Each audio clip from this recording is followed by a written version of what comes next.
did we bite off more than we could chew with a wild camp in poor weather conditions. And let's finish with some gardening, because it just brings joy. Welcome to our channel. We are Kath, Sue and Fudge. Following retirement and after 2.5 years on the road, we decided to establish new roots in the Cairngorms and are now 6 months into Scottish Highland life. Come and join us as we continue to navigate through retirement. Considering what is to come, I think it's very apt that this video should start with a roaring fire and a planning session.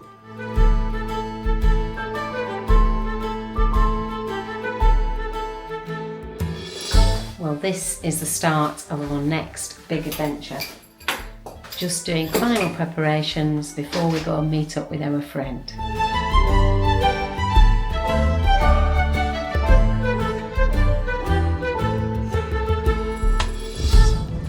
Packed in the van, dogs loaded, bags loaded, ready to go.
Take a brief respite from the wind.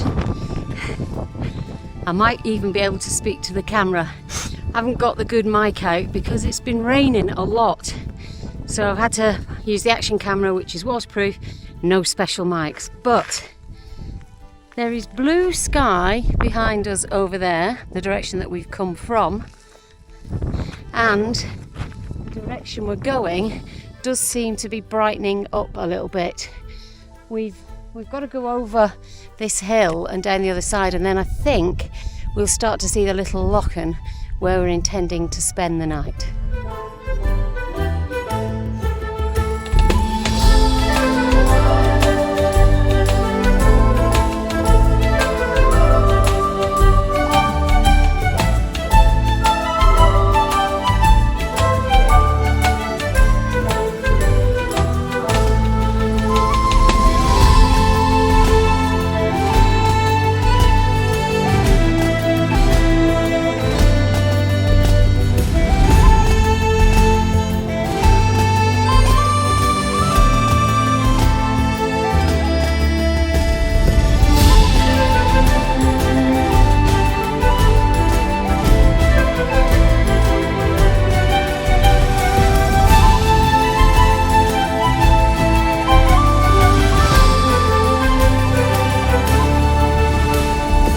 Respite from the rain, we found a little partly sheltered partly sheltered spot where we've decided to stop for a spot of lunch. And actually we're not far from where we were going to pitch tonight, but we're all hungry. We've been walking for about 2.5 hours now. The weather's not been great. We've been walking against the wind. It's just another day and another challenge, isn't it?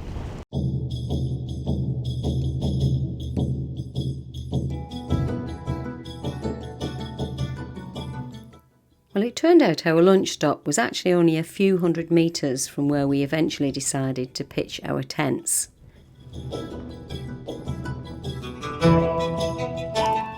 And at this point I was tempted to set up a time-lapse again, but with the weather looking to rain at any moment, that wasn't practical, so it was just Sue on the action camera. And it seems I still have an awful lot to learn about the wind.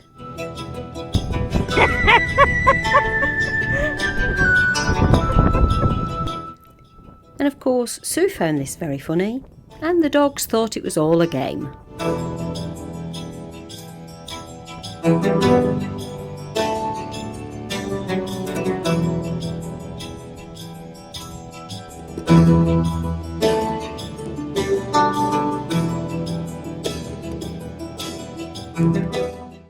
We were pitching our tent just a few hundred metres from Lochan Buidhe, which is a small freshwater loch located on the Cairngorm Plateau. It's actually renowned as the highest named body of water in the British Isles at around 1,120 metres. It's also the source of the Faith Buidhe stream. The Faith Buidhe stream runs into Lochan, which is where we had our last wild camp.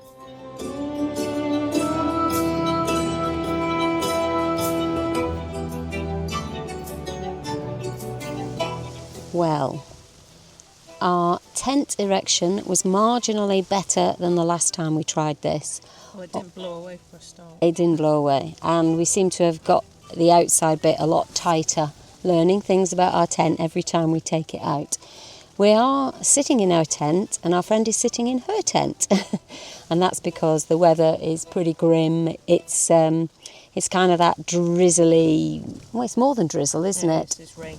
It's rain. It's been raining on and off for our walk, and it's raining at the moment. And we've just, well, Sue's had a coffee, I've had a tea, and I sat out in the rain making those. But anyway, it's another adventure. It's a little bit early for tea yet. Quite a few of our subscribers mentioned that we should have tried something a bit shorter for our first adventure, and so this is a little bit shorter, and it does give us more time to enjoy camp. So thank you very much. That was a top tip from quite a few of you.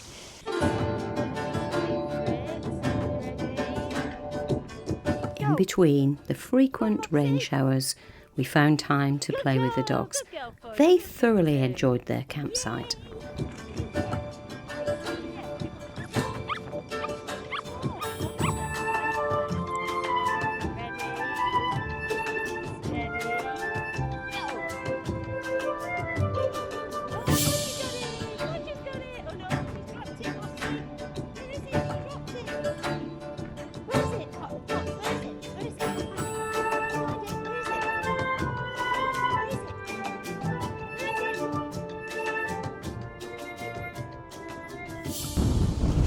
Well, I'm outside again. That's because we're cooking Sue's tea. She's hungry, so I'm going to let her have hers first, and then I'll move on and do mine.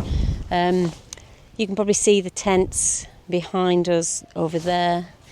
Apparently we're really close to where there was a very tragic incident back in 1971 when a party of school children from the Edinburgh area came up with a teacher and a couple of other helpers to do an expedition, but it was really it was in the winter. I can't remember exactly whether it was December or January, but it was very bleak conditions up here. There was very heavy snow, and they split into two parties, but one of the parties didn't make it to the shelter, and it's a very sad story where most of them perished out here, and it makes you realise what a barren and unforgiving this place could be. We're very well wrapped up with several layers now, and we're here in July, so goodness knows what it would be like up here in the winter. Hats off to all those people who work for Mountain Rescue and help people who become stranded or need help out here. Let's hope that's not us. Our friend is much more experienced walker than we are, and wild camper, so we're in good hands, I think. And well, it's our second sleepover. We know that the conditions are not going to be terrible. They're not going to be great, but they're not going to be terrible either. So we should be okay. And our tents seem to be standing up well.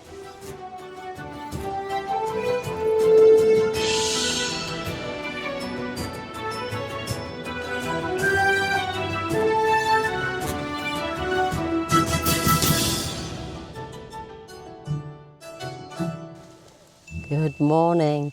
Well, we've woken up to some very grim weather this morning.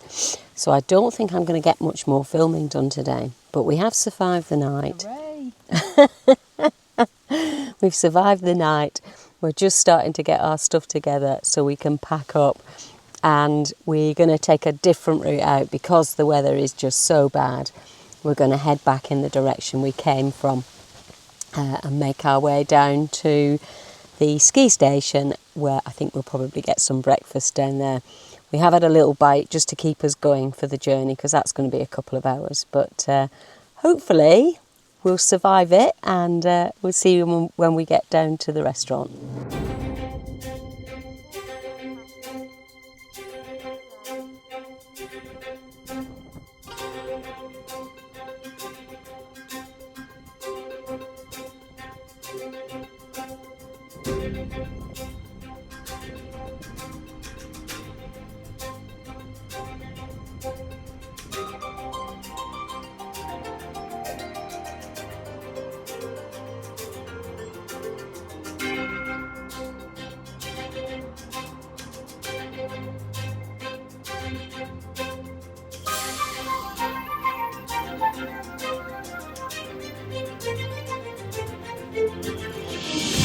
Well, we made it back to the cafe, tired, wet and hungry. Nothing that a bacon butty couldn't fix, before we start reminiscing with photos and looking at our next adventure.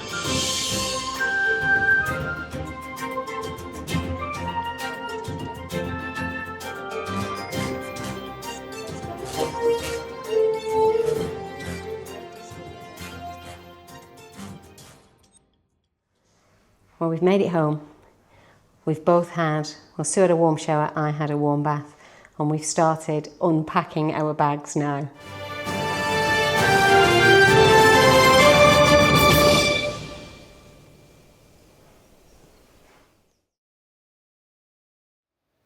Well, you will know if you've watched for a few weeks at least this channel that we thought we'd found the best decorator in the world. I found another one. Well, I'm not sure that I'm going to be any patch on Powell. No? No, but You've had top tips from Powell, haven't you? Yeah, no, I have, and he did come round today, and he was quite impressed with my prep work. Okay, so what have you done so far? Well, obviously I've taken all the towel rails and everything off, and then filled up all the holes and sanded them all down, and then wiped it all off, and now I'm just What are you doing now? taping up. So what's Powell's motto? Preparation is the key. And he was quite impressed when he came in and had a look earlier on today. I think it's fair to say you have learned something. Oh yeah, no he has. He's given me a lot of tips around how to decorate. So we'll see what the end product is. This is the before. Yes, and there's still a bit more to go, but I'm getting there, hopefully starting painting next week. Excellent. So this is Sue's project, but I've got a contribution to this project because apparently we need new cupboard doors. So I'm going to make them, or at least try to. And whilst Sue has been doing her little project, I've been doing one of mine. Now you remember, I can't remember if it's last week or the week before, but certainly in real time, just over a week ago, I thinned out one of my rows of carrots. Well, today I've thinned out the second row. I've only got 2 rows. But look at the difference. There's so many, but the size.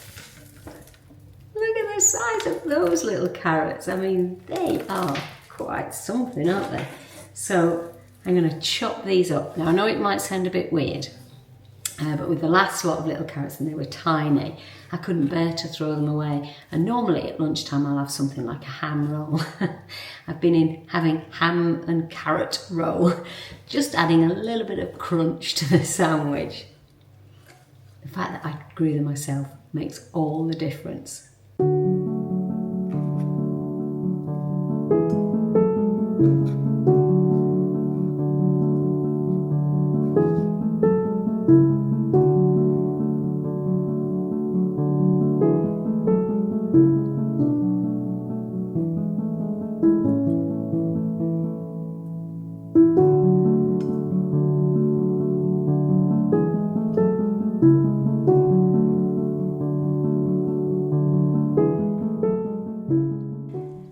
I can honestly say I've really enjoyed my extra large, small, last crop of carrots.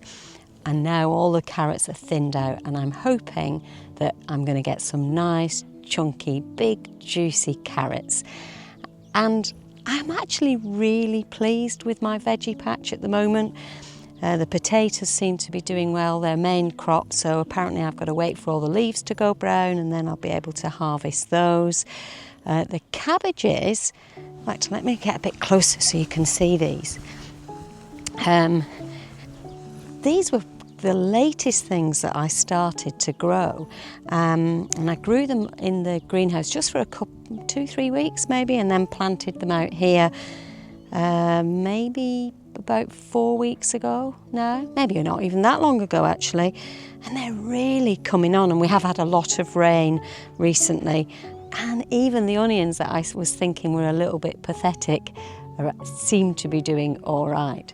So I really hope you've enjoyed this video, a mix of the mundane and just gardening and some more adventure. And what's really good about our adventure with Hilary is that we tested all our equipment out in the rain in pretty severe conditions. So we know what it's capable of, we know which bits we need to change, because I can't remember if I even said, we are actually planning a big adventure, but probably not till September. So there'll be more of that to come. Anyway, thank you so much for watching, and well, let's hope we see you all again next week.